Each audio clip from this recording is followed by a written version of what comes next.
बर्तमान आमर चली साक्षरता सप्ताह 1 सेप्टेम्बर रु 8 सेप्टेम्बर आज तार शेष दिन में आम क्लस्टर तरफ नराजपुर क्लस्टर तरफ जो राली टिकिरा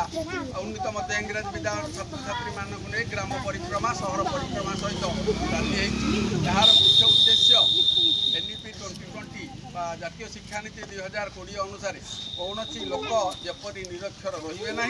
समस्त विद्यालय को आसवे 100% एनरोलमेंट एवं मौलिक प्राथमिक शिक्षा समस्ते हासिल करेंगे जहाँ आम देशर लक्ष्य गणित और भाषा समस्ते दक्ष हेबे और दक्षता हासिल करेंगे एपाई आम सहित जोगद आम साधन केन्द्र संयोजक सीआरसीसी प्रदीप सार आम बड़ महिषीकोट पंचायत सरपंच विनोदिनी महांती मैडम एवं क्लस्टर समस्त प्रधान शिक्षक शिक्षयित्री आम स्कूल शिक्षक शिक्षयित्री समस्त प्रचेषा फल आज ग्राम परिक्रमा साक्षरता सप्ताह कार्यक्रम समारोह पालित